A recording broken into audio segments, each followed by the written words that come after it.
Yeah, you know, I had that gig I missed. I always remembered you saying it. Remember when I first got into comedy, I had made a tape. I knew how important it was, the tape. You used to tell me, send a little 5-minute tape out to and people. you won't like seeing yourself, but you Right. got to do it. You You won't know like what I little did, though? things you do. You might talk too much. You might grab your ear. I cheated the system. What I did was I worked at the car wash, remember? I had a lot of friends in high school and stuff, so I told all my buddies, I made a post online. I said, anybody that comes and sees me do comedy and just laughs real hard at me, I'll wash your car, right? Because I needed this tape. So about 75 people showed up to the show. And Jimmy, they wanted their car washed. And like, you could detail cars, but not that many. Oh, dude, too many. That's why I moved to New York last minute. I have to get your cars later. But so I get this tape, 5 minutes downtown on Federal. It's a glass window. You see Federal, classy place. All my friends, 70 people packed in this little downtown bar. And I told them, because I didn't really have many jokes back then, I said, every time I stop talking, just laugh, even if it don't make sense. Is that what you said? And I had this killer tape. I mean, I had a few jokes I sandwiched in there, but, you know, I just started comedy, you know. And I'd stop, and they went nuts laughing, right? And there was a small room that echoed the tape. Jimmy, it sounded like I was destroying for 5 minutes. So I sent that tape out to a bunch of places, and one guy got back to me, and it was Jamestown, New York, where Lucille Ball's from. So he goes, hey, come on out and bring an opener. I'll give you like $300, which isn't much money, so I couldn't afford to get an opener.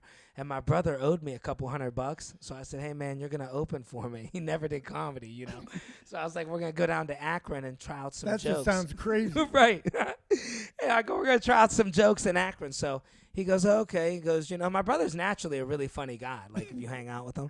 And, you know, and so we go. And he goes, you know, Dom, I did acting, so, you know, comedy's a little bit lower. You know, he's telling me. He goes, I hope you don't get upset, but I'm going to play the role of a comedian. You know, I'm a trained actor, so this is going to be easy for me. And I'm like, oh, okay. So we go up, Eurogyro in Akron, rowdy bar. People are yelling this, right, drunk place. Music, you're going between music.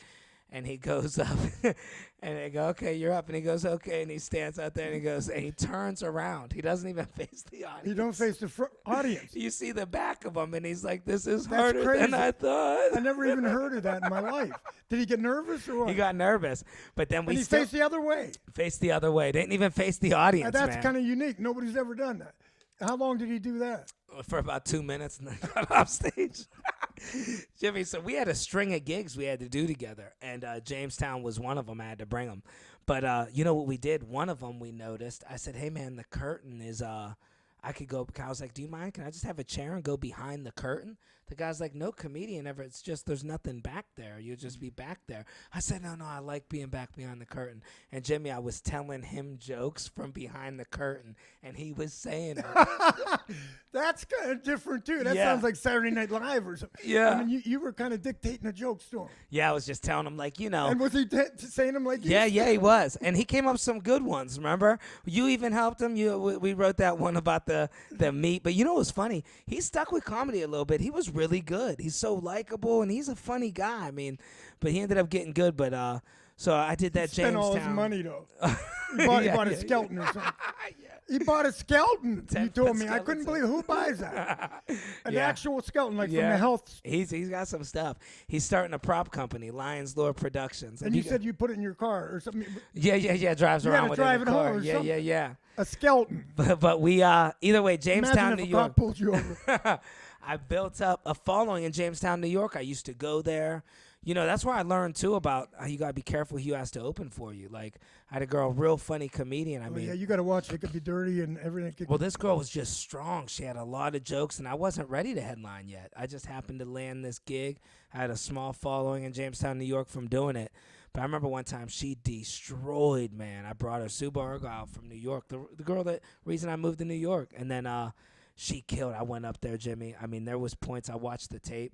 Sometimes 20 minutes I didn't get a laugh. Oh, but these people were so nice. They were still rooting for me. They were trying, man. huh? They wanted me to do good. But so I kept going back. These people loved me. I'd hang with the audience. And about the 6th or 7th time, the guy goes, hey, people were asking for you. I wasn't even that good, honestly. So he goes, all right. I said, hey, set it up. I'll come down. I'm living in New York now. It won't be a bad drive. Let's do it. So he sets it up, and he calls me. He goes, hey, man, you're doing great. You sold out 70 tickets. They're all coming. I was like, all right, I'm leaving New York. I'm on my way. And my engine blows up on the way home, and I missed the gig. I was trying That was like the first hell. one you ever missed? It's the only gig I ever missed. I'm not, now I'm real careful. I try to go down a day. And you were just kind of new then. I was new then, and the car was a piece of crap. I used to have to put it in neutral. I'd have to go like 70 miles an hour, slip it in neutral so it wouldn't overheat, let the wind cool down the engine. You know, you used to see my cars. They're all junk cars. I remember one time I was working at the car wash, and my car's sitting there. Every panel was dented. The window didn't go down. They got all different size tires on it. And I was like, you're like, you should do comedy. And I was like, I don't know. I won't make much money there. You're like, I don't think you're making much money here. Car don't look like you're doing that good I had anyway. no socks on. I'm like, yeah, you got good points. Hey, when you mentioned that, I was we talk about Pizza Amateur Night. I went there. Yeah.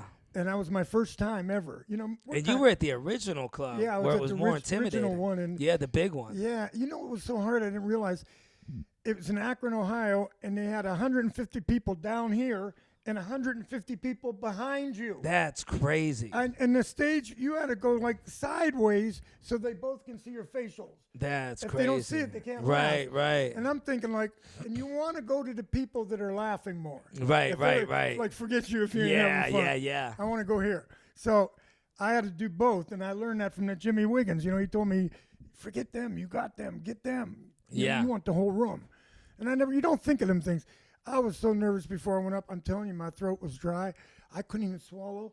I went to get some water, and they wouldn't let me behind the bar to get my own water. Get out of here, he yells. Get out of here. No back here. You'll steal something. I wanted to get the waitress. Yeah. This is a comedy club with a waitress. Yeah. They're going to wait on you because you're not tipping them. Right, yeah. You're a comedian. You ain't giving them no money. You're the most important person there. Why would they help you out? Yeah. So I said, I want to drink. Can I have a drink? And she's going, yeah, later. Right. Later, sure.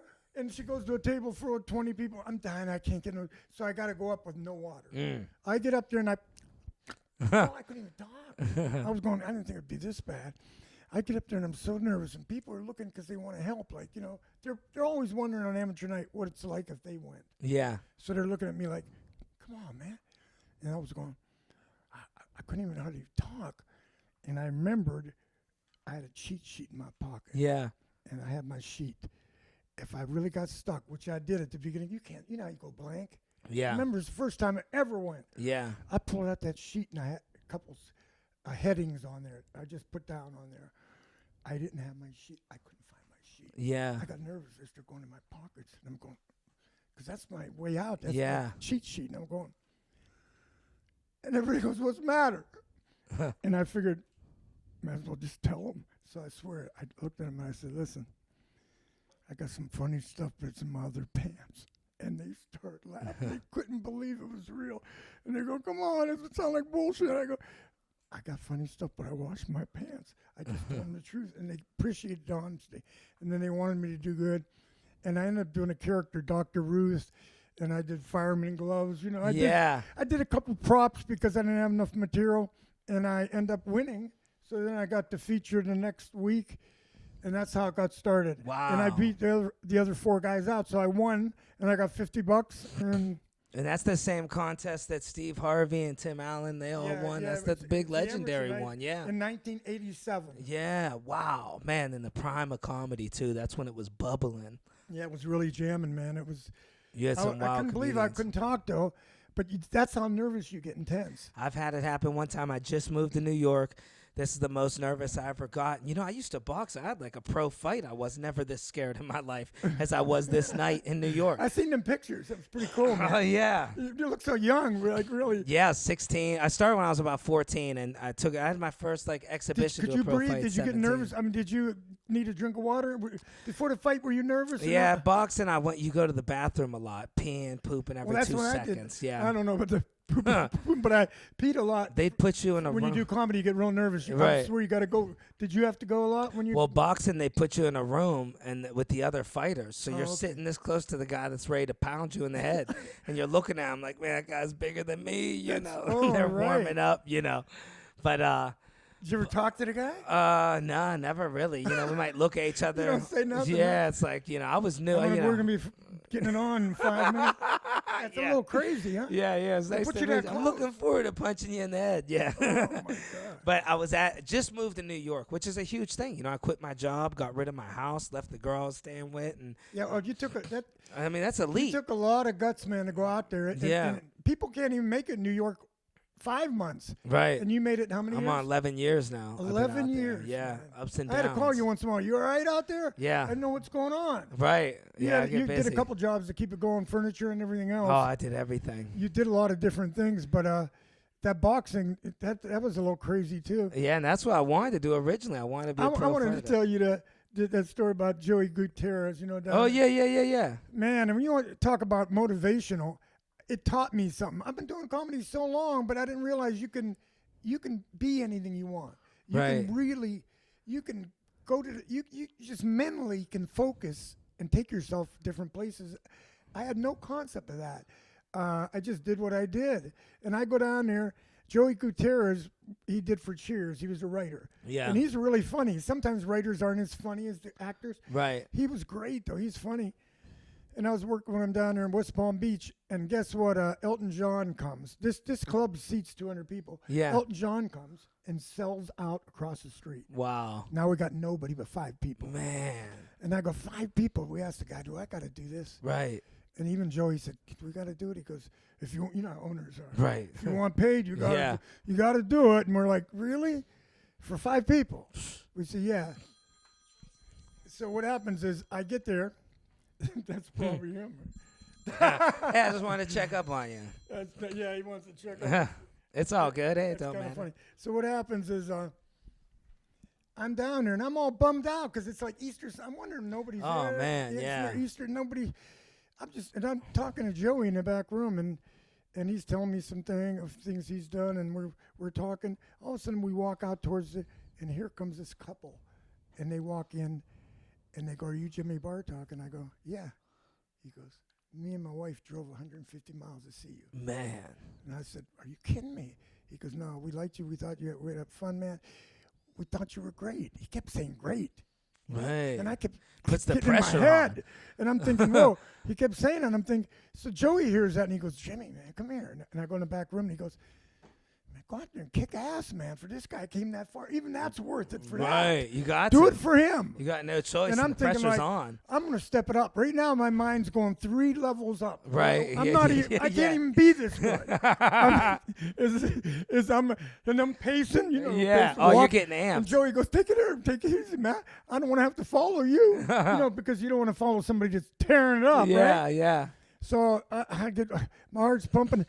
I run out there like it's WWF, grab that mic, and these 5 people are in the audience. I sweat and I tear it up for about 35 minutes. And I'm gushing sweat. Had the best set I ever had. I was doing stuff I don't even know where it came from. Wow. And it was just being me. Yeah, in you know, the zone. when you're you, nobody's like you. Yeah, it's just yeah. natural. Man, I was hitting it, I was ripping it, and I was sweating. I knew I did 100% because I gave my all. They gave me a standing ovation, 5 people. And I'm like, Wow. you got to be kidding me. I came off and Joey goes, "Thanks a lot. what am I going to do now?" Yeah. What'd you do? And he goes, "Man." So after the show, the guy gets drunk with his wife all, the guy that came to see me. Yeah. And Joey comes out and we're standing there and he goes, "I'm sorry. I got a little confession to make." I go, "Did you like the show?" And I'm wiping my brow and he goes, "You're a different Jimmy. It's not you." I said, "What?" Wow. He goes, "It's not you." Yeah. And Joey started laughing, running out of the building. He goes, "Jimmy, I'm not laughing at you, but you see what happened." Yeah. And me, I'm like, "What?" He goes, "The guy said you were great. You became great. Yeah. You stepped it up like levels. That's what you should do every show." And- I never forgot that. I started thinking, maybe if I do that, 110% but you don't Right. think of that. Yeah, it's hard to do it, to James Brown it, as I call it.